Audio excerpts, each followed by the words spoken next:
فأنا ناصح لإخواني بالصدع بالحق تبيض وجوههم. السكوت في مسألة الحزبية يضرها، فاصدع بما تؤمر وأعرض عن المشركين.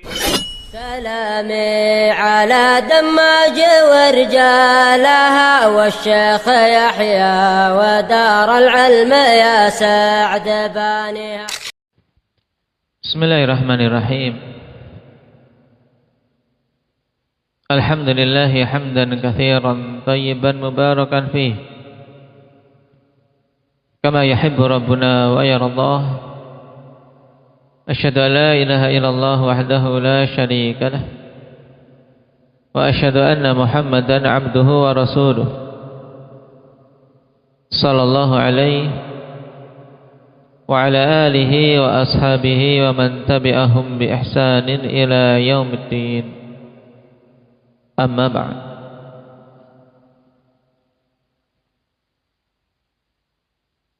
Indaka Adam. Pembahasan terakhir tentang apa?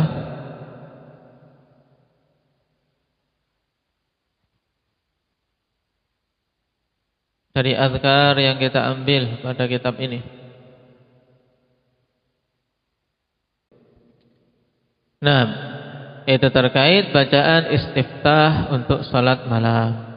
Nah, faman hafidhal hadits falyaqra 'inda ashabil qalansuwah.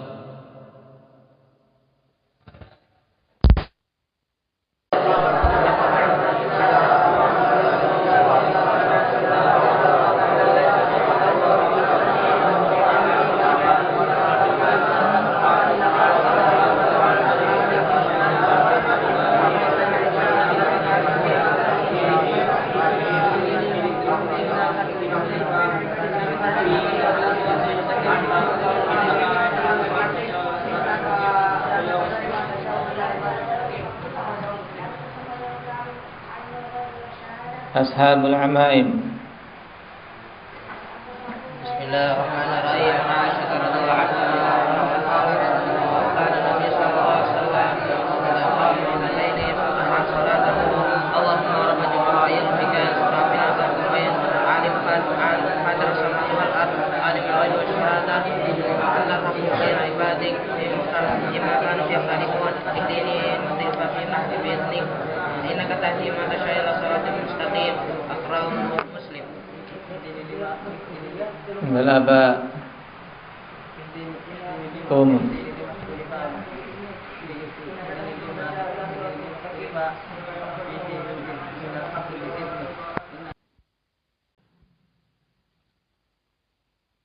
Nah, barakallahu fikum.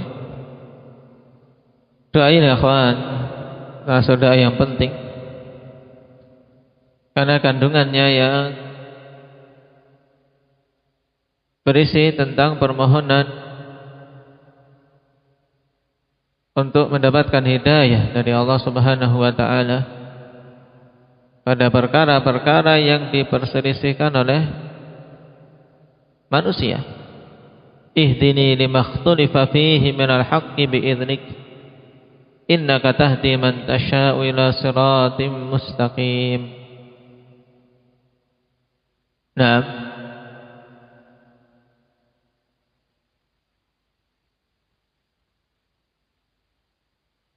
baik, sekarang kita masuk pada pembahasan berikutnya. Al-isti'adzatu billahi minasyaitani qabla al-qira'ah.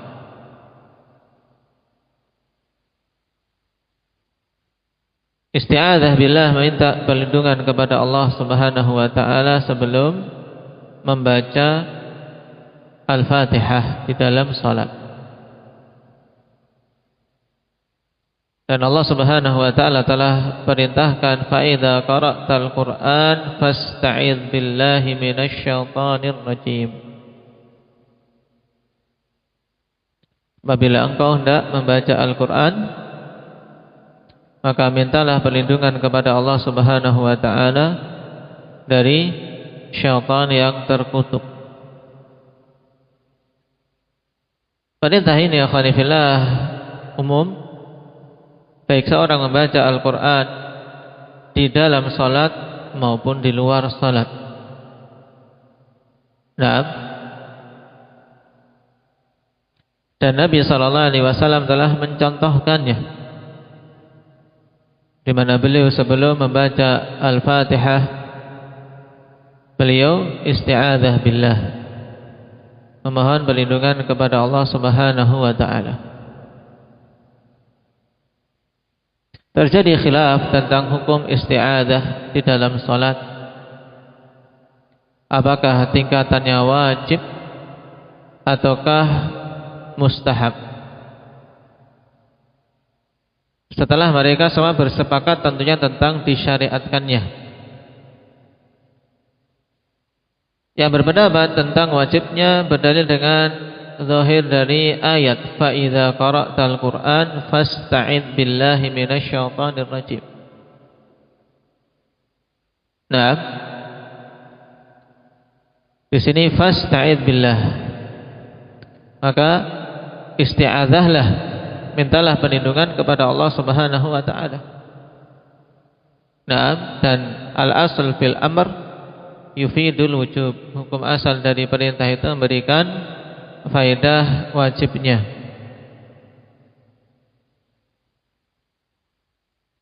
Adapun pendapat kedua, yaitu pendapat jumhurul ulama atau mayoritas para ulama, mereka mengatakan bahwasanya isti'adzah hukumnya mustahab, tidak sampai tingkatan wajib, karena mereka mendapati adanya dalil-dalil yang memalingkan dari hukum asal tadi. Memang hukum asal perintah itu wajib, cuman kapan saja ada dalil yang memalingkan dari hukum asal tersebut, maka perintah dibawa kepada perintah lil istihbab.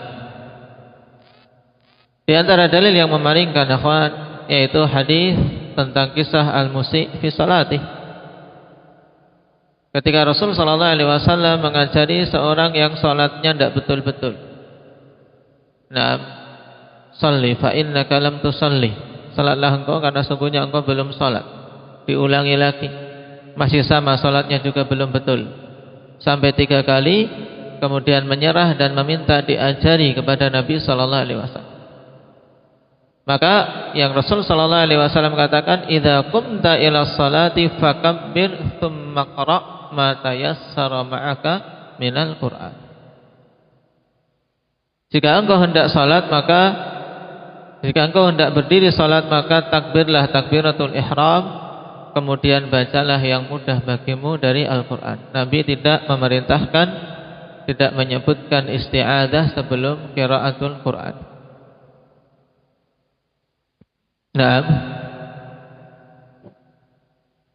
dan juga dinukilkan adanya kesepakatan di kalangan para ulama tentang istihbabnya. Taib, dan ini merupakan fatwa dari Lajnah Daimah dan juga tarjih dari para masyayikh, di antaranya Syekh Al-Utsaimin rahimahullahu taala. Walaupun demikian, hendaknya seseorang jangan sampai meninggalkannya, karena Allah Subhanahu wa taala perintahkan fasta'id billah. Dan juga ini kita sendiri sangat membutuhkannya, agar dalam membaca Al-Qur'an seorang bisa terbebaskan dari gangguan syaitan yang senantiasa menggoda. Nah,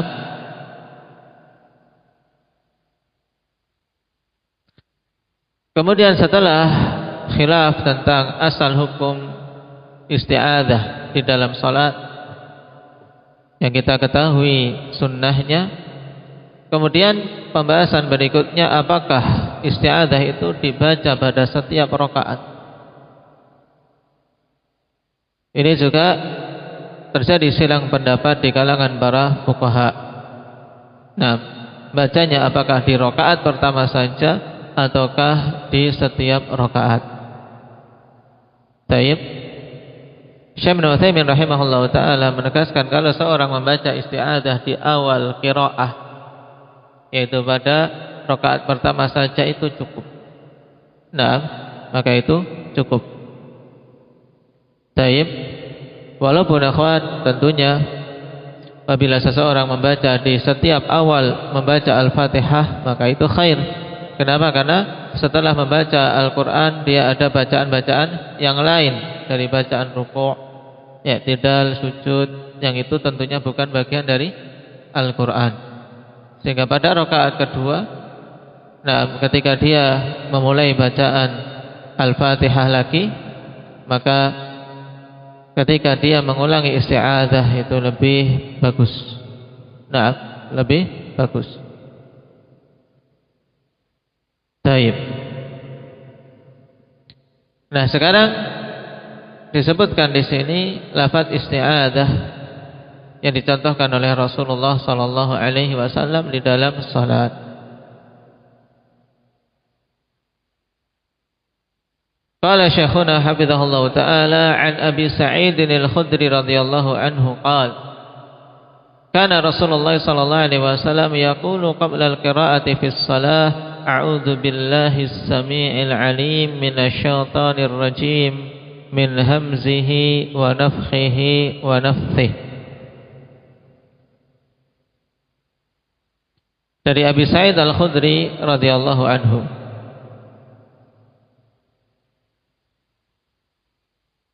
adalah dulu Rasulullah sallallahu alaihi wasallam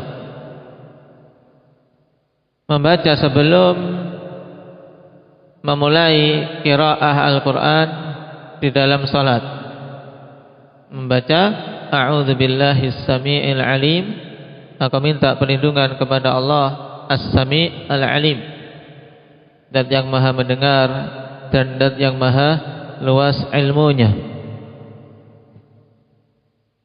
Min hamzihi minasyaitonir rajim, dari syaitan yang terkutuk. Min hamzihi wa nafthihi wa nafthihi. Nanti insyaallah akan kita lewati makna dari 3 kata ini.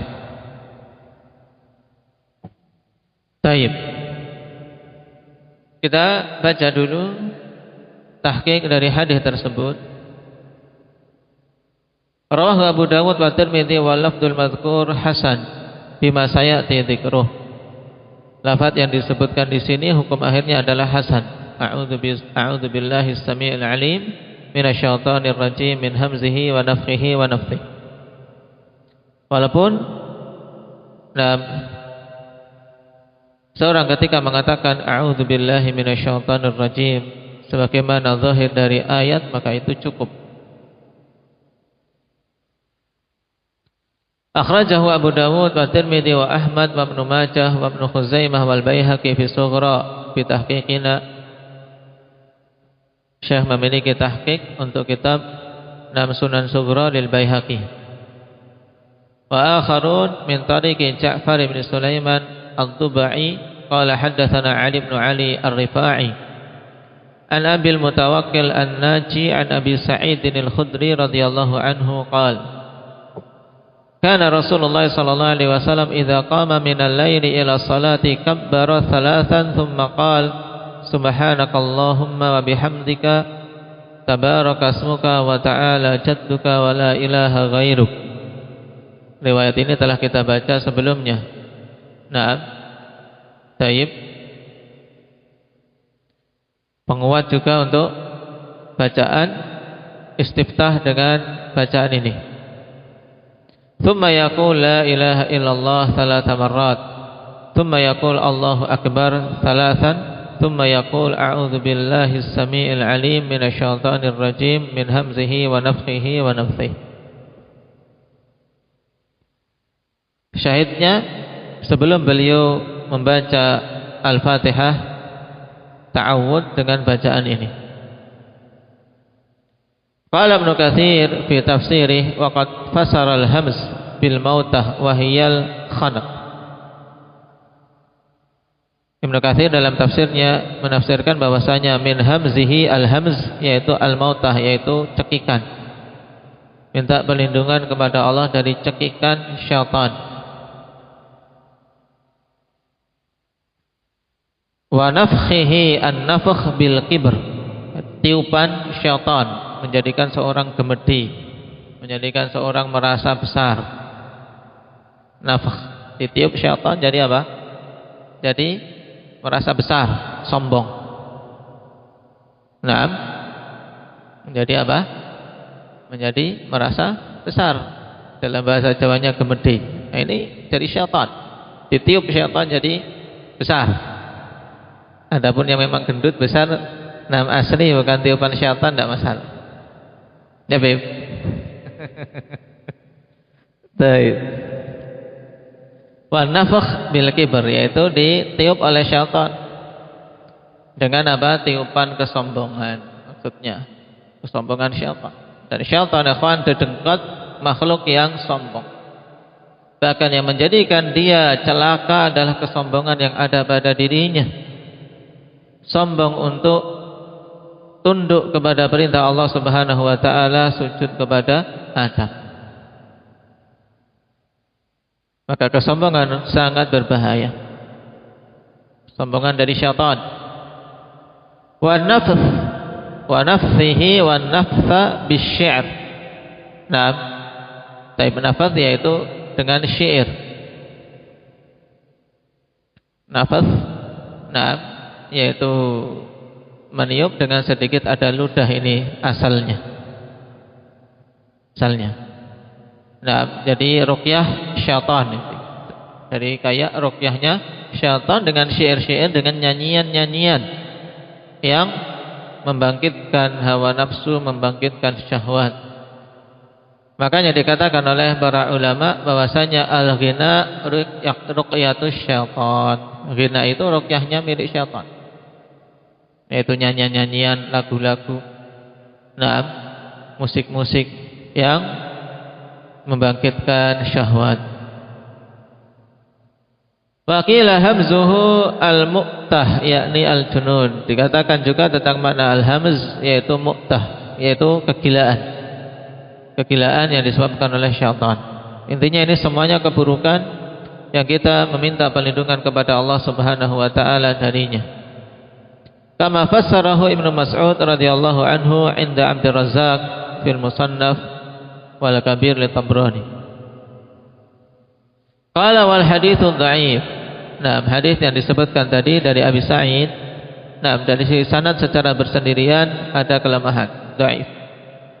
Qala Tirmidzi wa qatul kulli ma fi isnadi hadithi Abi Sa'id kana Yahya ibnu Sa'id yatakallamu fi Ali ibn Ali ar-Rifa'i. Wa qala Ahmad la yasihhul hadith. Perawi yang diperbincangkan yaitu Ali bin Ali ar-Rifa'i. Nah, dan Imam Ahmad mengatakan tidak sah hadis ini. Tidak sahih. Qala Abu Dawud wa hadzal haditsu yaqulun huwa an Ali bin Ali anil Hasan mursala al-wahmu min Ja'far. Imam Abu Dawud mengisyaratkan tentang adanya illah tersembunyi, yaitu irsal. Bahwasanya hadisnya sebenarnya mursal Hasan al-Basri.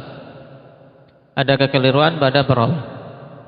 Wa qala Abu Dawud fala na'lamu fi hadza khabaran thabitan 'anil Nabi sallallahu alaihi wasallam 'inda ahli al-ma'rifati bil hadis. Kata Imam Abu Dawud, kami tidak mengetahui tentang hal ini khabar yang sabit dari Nabi sallallahu alaihi wasallam di sisi para ulama yang memiliki ilmu tentang hadis. Wa abanna dha'fahu fi tahqiq as-sughra lil Baihaqi, dan telah kami jelaskan kedhaifannya pada tahqiq Sunan Sughra yang dikarang oleh Imam Al-Baihaqi. Wa fi babihi hadits Abdullah bin Mas'ud radhiyallahu anhu qala kana Rasulullah sallallahu alaihi wasallam idza dakhala fi sholati yaqul Allahumma inni a'udzubika minasyaitonir rajim wa nafthihi wa hamzihi wa nafthihi.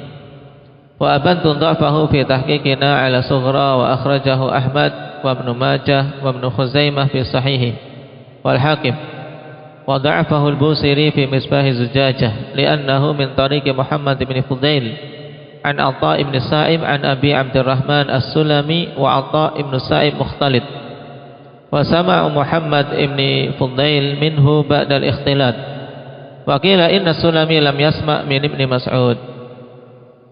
Dikhilafkan apakah As-Sulami ini, yaitu Abu Abdurrahman As-Sulami, apakah mendengar dari Ibn Mas'ud? Was sahih anhu sami'a minhu. Yang sahih Nah, beliau mendengar dari Ibnu Mas'ud. Ini faedah bahwasanya riwayat Abu Abdurrahman As-Sulami an Ibnu Mas'ud muttasil, bukan munqati'. Kama fi Tarikhil Kabir lil Bukhari. Sami'a Aliyan wa Uthman wa Ibnu Mas'ud radhiyallahu anhum. Wa taba'a Ibnu Fudail ala riwayah an Atha Ammar ibn Ruzayq wa sama'ahu an Atha qabla al-ikhtilat yuhtamal wa huwa thiqah. Nah, bisa ada kemungkinan sama'nya dan dia thiqah. Wa taba'ahuma mutaba'ah untuk menguatkan hadis tersebut. Wa taba'ahuma aidan Warqa ibn Umar Anil indal Baihaqi wa sahha aidan an Ibn Mas'ud radhiyallahu anhu mauqufan alaihi indal Baihaqi fil Kubra min tariqi Hammad ibn Salamah an Atha ibn Sa'ib bihi wa Hammad ibn Salamah qad sami'a min Atha qabla al-ikhtilat. Jadi di sini Hammad ibn Salamah riwayatnya dari Atha sebelum Atha mengalami ikhtilat. Riwayatnya berarti diterima. Kama fil Kawakib an-Nayyirat wa akhrajahu At-Tayalisi wa Tabrani fil Kabir. Wa fil bab an Jubair ibn Mut'im 'inda Abi Dawud wa Ibn Majah wa Ibn al-Jarud wa Ahmad wa akharun min tariqi Syu'bah an Amr ibn Murrah an Asim al-Ambari an Ibn Jubair ibn Mut'im an abihi. Qala Ibn al-Jarud wa qala Mis'ar an Amr ibn Murrah an rajulin min Anazah wa ikhtalifa an Husain an Amr ibn Murrah faminhum man qala an Ammar ibn Asim wa minhum man qala Umarah wa qala Ibn Idris an Husain an Amr ibn an Abbad ibn Asim. Tayyib. Qala Daruqutni fil Ilal ba'da dzikril ikhtilaf fi sanadihi wa shawab min dzalika qaulu man qala an Asim al-Ambari an Nafi' ibn Jubair an abihi an Nabi sallallahu alaihi wasallam. Qultu wa Asim huwa ibn Umair al-Anazi. Tayyib, al-Anazi bukan Ambari tadi. Al-Anazi. Qala al-Hafidz fi Takrib maqbul. Maqbul berarti diterima ketika dia ada mutaba'ahnya. Dan telah kita lewati di sana ada mutaba'ah disebutkan tadi di depan, sehingga bisa menguatkan riwayat-riwayat sebelumnya. Wa qala al-Bazzar huwa ghairu ma'ruf. Wa qala al-Bukhari la yasih ay hadithahu hadza kama fi Tahdhibit Tahdhib. Nah, dari riwayat ini dan mutaba'ah yang ada, Syekh memberikan kesimpulan bahwasanya hadis dengan lafaz tersebut hasan. Hasan li ghairi. Walaupun kalau mereka semua berdiri sendiri riwayat itu lemah, tapi ketika digabungkan saling menguatkan satu sama lain menunjukkan bahwasanya hadis ini ada asalnya dan tingkatannya hasan li ghairi. Baik. Membaca a'udzubillahi as-sami'il 'alim minasyaitonir rajim min hamzihi wa nafthihi wa nafthihi. Baik. Dan Syalbani rahimahullahu taala juga menghukumi bahwasanya hadis ini sabit. Naam. Barakallahu fikum walhamdulillah.